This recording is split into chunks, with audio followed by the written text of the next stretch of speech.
Kaleshwaram commission నివేదికపై దూకుడుగా వెళ్తుంది తెలంగాణ సర్కార్.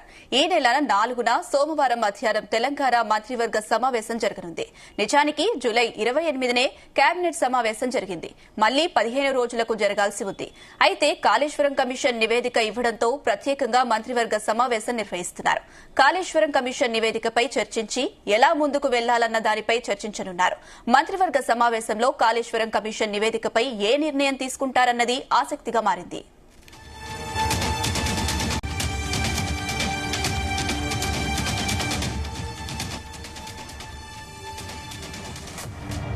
రెడ్డికి ఇదే అంశం సంబంధించి మరిన్ని అప్డేట్స్ మా చీఫ్ న్యూస్ కోఆర్డినేటర్ రాధాకృష్ణ అందిస్తారు. ఎస్ రాధాకృష్ణ.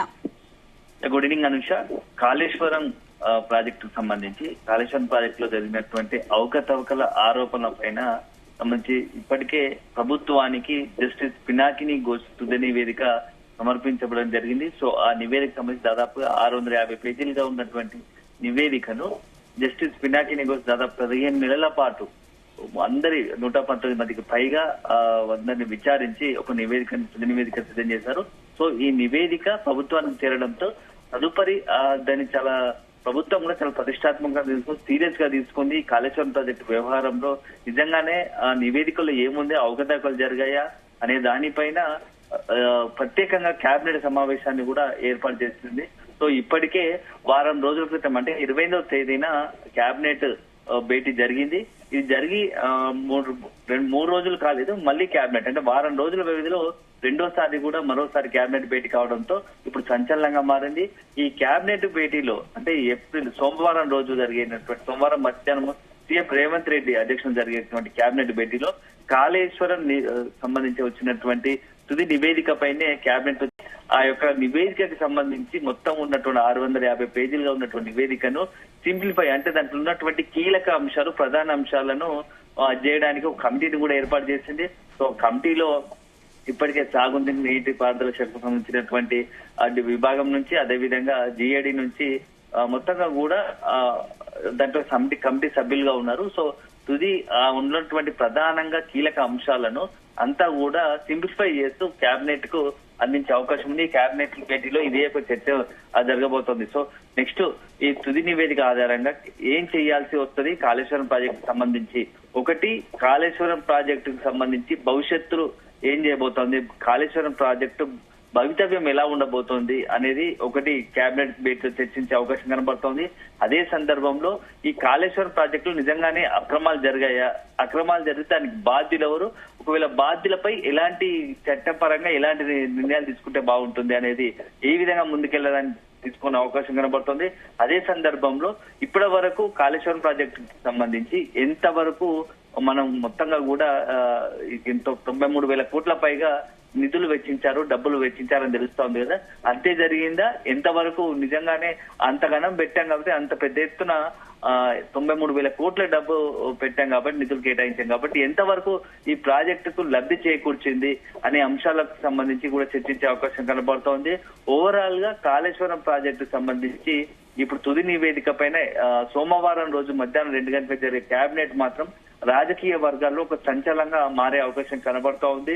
ఎందుకంటే మొదటి నుంచి కూడా ఎప్పుడైతే కాంగ్రెస్ ప్రభుత్వం ఏర్పడిన నుంచి కూడా కాళేశ్వరం ప్రాజెక్టుపై ప్రత్యేకంగా దృష్టి పెడతా ఉంది. ఎందుకంటే ఎన్నికల సందర్భంలోనే గత బీఆర్ఎస్ హయాంలో కాళేశ్వరం ప్రాజెక్టులో లక్షల కోట్ల అవినీతి జరిగిందని చెప్పేసి అనేక ఎన్నికల సమయంలోనే ప్రచార సమయంలోనే అనేకమైనటువంటి ఆరోపణలు చేసిన పరిస్థితి ఉంది. సో దానికి అనుగుణంగానే ఎన్నికల సమయంలో 2023 ఎన్నికల సమయంలో అక్కడ ఉన్నటువంటి మేడిగడ్డ డ్యామ్ మీద 2 పిల్లలు కుంగిపోవడం ఆ ఆరోపణలకు మరింత బలం ఇచ్చే విధంగా కొంత బలం ఇచ్చేలా జరిగాయి. సో ఆ తర్వాత కాంగ్రెస్ ప్రభుత్వం తర్వాత జరిగిన ఎన్నికల కాంగ్రెస్ అధికారం రావడం, రేవంత్ సర్కార్ దానిపైన కాళేశ్వరం ప్రాజెక్టు సంబంధించి జ్యుడిషియల్ కమిషన్ ఏర్పాటు చేయడం, 15 నెలల పాటు విచారించి తుది నివేదిక సిద్ధం చేయడం. సో తుది నివేదిక తర్వాత చట్టపరంగా ముందుకెళ్దామని ఇప్పటికే పలు సందర్భాల్లో సీఎం రేవంత్ రెడ్డితో పాటుగా మంత్రులు కాంగ్రెస్ ముఖ్య నాయకులు చెప్తూ వస్తున్నారు. ఇలాంటి తరుణంలో అఫీషియల్ గానే కేబినెట్ భేటీలో చర్చించిన తర్వాత తుది నివేదిక పైన అదే సందర్భంలో వచ్చే వారం 10 రోజుల్లోనే ప్రత్యేకంగా అసెంబ్లీ సమావేశాలు ఏర్పాటు చేసి ఈ తుది నివేదికలో ఏముందో ప్రజలకు తెలియజేయాలనే ఒక ఆలోచనలో రేవంత్ సర్కార్ గా ఉన్నట్టు తెలుస్తా ఉంది. సో కాళేశ్వరం ప్రాజెక్టు చెప్పుకుంటున్న గొప్పగా బీఆర్ఎస్ చెప్పుకుంటున్న కాళేశ్వరం ప్రాజెక్టు సంగతి ఇది. సో ఆ మొత్తంగా కూడా జ్యుడిషియల్ కమిషన్ చేస్తే ఆ నివేదికలు ఉన్న అంశాలు ఇవి, వీటిపై మనం ఎలా ముందుకెళ్లాలి, సభకు అంటే అసెంబ్లీలోనే ఒక నిర్ణయం తీసుకుని ఒక తీర్మానం ప్రవేశపెట్టే ఆలోచనలో ఉన్నట్టుగా తెలుస్తోంది.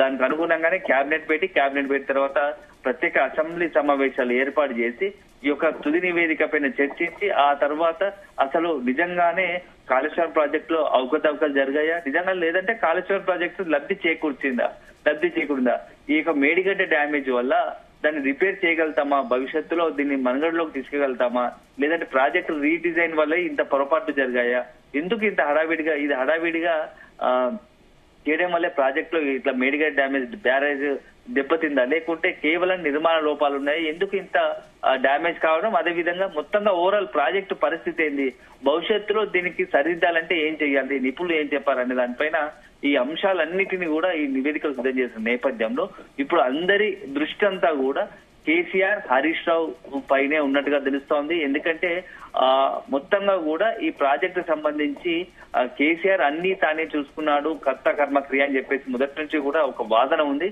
సో ఆ వాదన అనుగుణంగానే కేసీఆర్ ను కూడా ఒక మాజీ ముఖ్యమంత్రిగా ఉన్నటువంటి బీఆర్ఎస్ అధినేతగా ఉన్నటువంటి కేసీఆర్ ను కూడా కాళేశ్వరం కమిషన్ విచారించిన నేపథ్యంలో ఆయన ఏవైతే కమిషన్ వివరించారో ఆ అంశాలను పొందుపరిచారు. సో ఈ నేపథ్యంలో కేసీఆర్ కు సంబంధించి ఎలా డీల్ చేయబోతోంది, కేసీఆర్ విషయంలో కాంగ్రెస్ ప్రభుత్వం ఏం చేయబోతుంది అనేది ఆసక్తి మరింది. అదే సందర్భంలో సాగునీటి శాఖ మంత్రిగా గతంలో ఉన్నటువంటి హరీష్ రావు విషయంలో కూడా కాంగ్రెస్ సర్కార్ ఏం చేయబోతుందని చెప్పేసి ఆసక్తికరంగా మారుతోంది. అయితే అన్నిటికీ మించి అసెంబ్లీ సమావేశాలు ఏర్పాటు చేసి ఈ కాళేశ్వరం తుది నివేదిక పైన మాత్రం సభలో చర్చ జరిగితే మాత్రం చాలా అత్యంత ఆసక్తికరంగా చర్చ జరిగే అవకాశం ఉంటుంది. ఎందుకంటే కాంగ్రెస్ కు సంబంధించిన నివేదికల వాటికి తగ్గట్టుగానే బీఆర్ఎస్ నుంచి కూడా పెద్ద ఎత్తున కౌంటర్లు వెలువడే అవకాశం ఉంటుంది. ఎందుకంటే గతంలో మనం చూస్తాము బీఆర్ఎస్ ప్రతిపక్షంలో ఉండి కూడా కాంగ్రెస్ ప్రభుత్వంపై అక్కడ రెండు పక్షాల మధ్య ఏదేదో గట్టిగా వాదన జరిగిన సందర్భాలు ఉన్నాయి. సో ఇప్పుడు కూడా కాళేశ్వరం సంబంధించిన నివేదిక పైన అసెంబ్లీ సమావేశాలు కూడా మరొకసారి హోరాహోరీగా అధికార ప్రతిపక్షాల మధ్య మాటల యుద్ధం కావచ్చు, ప్రాజెక్టుకు సంబంధించి వాదోపవాదం జరిగే అవకాశం స్పష్టంగా కనబడతా ఉంది. సో ఏదేమైనా రానున్న రోజుల్లో మాత్రం ఈ కాళేశ్వరం ప్రాజెక్టు చుట్టే తెలంగాణ రాజకీయాలు చాలా అత్యంత హాట్ గా సాగే అవకాశాలు కనబడతా ఉన్నాయి. ఎందుకంటే అధికార ప్రతిపక్షాలు, అదే సందర్భంలో బీజేపీ, ఈ మొత్తం 3 పార్టీల మధ్య ఈ కాళేశ్వరం ప్రాజెక్టు ఎలాంటి మలుపు తిరిగిపోతోంది, తెలంగాణ రాజకీయాలను ఈ కాళేశ్వరం తుది నివేదిక అనేది ఎలాంటి మలుపులు తిప్పుతుందో మాత్రం ఖచ్చితంగా మనం వేచి చూడాల్సి ఉంటుంది. ఎందుకంటే రేవంత్ సర్కార్ చాలా సీరియస్ గా తీసుకుంది ఈ అంశాన్ని. సో ఎట్టి పరిస్థితుల్లో ఈ కాళేశ్వరంలో కొంత అవకతవకలు జరిగే దానికి కారణము బీఆర్ఎస్ కేసీఆర్ కావచ్చు, హరీష్ రావు అని చెప్పేసి ఇప్పటికే ఆరోపణలు విమర్శలు చేస్తున్న పరిస్థితుంది. సో దీనికి అనుగుణంగానే నివేదికలో కూడా కొన్ని అంశాలు పొందుపరిచినట్టుగా తెలుస్తోంది. సో ఈ నేపథ్యంలో ఒకవేళ న్యాయపరంగా చట్టపరంగా ఎలాంటి నిర్ణయాలు తీసుకోవాల్సి వస్తుంది అనే దానిపైన కూడా అసెంబ్లీలో చర్చించే అవకాశం కనబడుతుంది. మొత్తానికైతే కాళేశ్వరం అనేది రాబోయే రోజుల్లో తెలంగాణ రాష్ట్ర రాజకీయాల్లో ఒక సంచలనానికి కేంద్రంగా మారడం ఖాయంగా కనిపిస్తా ఉంది అని చెప్పవచ్చు అనుష. ఎస్ రాధాకృష్ణ, ఇది కాళేశ్వరం కమిషన్ పైన నివేదిక పైన చర్చించిన తర్వాత కేసీఆర్ ని జైల్లో పెట్టే అవకాశాలు ఏమైనా ఉన్నాయా? అనుష, ఇట్లా ప్రస్తుత సందర్భంలో నివేదికలో ఏముందో పొందుపరిచారో ఇప్పటికీ అది ఎవరికి బహిరంగం లేదు, కేవలం కొంత ప్రచారాలు మాత్రమే. సో దాంట్లో తుది నివేదికలో ఉన్న అంశాలను చర్చించి అందులో దానికి సంబంధించి బాధ్యులు ఎవరైనా తెలిసిన తర్వాతే చర్యలు ఉంటాయి తప్ప ముందే దానికి సంబంధించి ఎంతవరకు అవకాశం ఉందో మనం ఇప్పుడే చెప్పలేము. ఎందుకంటే గతంలో కూడా అనేక కమిషన్లు ఇచ్చిన సందర్భంలో చట్టపరంగా వీటికి సంబంధించి ఏదైనా పూర్తి స్థాయిలో ఆధారాలు అవన్నీ ఉంచిన తర్వాతే చట్టపరంగా వారిపైన శిక్ష సంబంధించి కావచ్చు ఇతర చర్యలు తీసుకున్న సందర్భాలు ఉన్నాయి. సో ఇప్పుడున్న పరిస్థితుల్లో ఇంకా నివేదికకు సంబంధించిన అంశాలు ఏమున్నాయో బయటకు రాలేదు.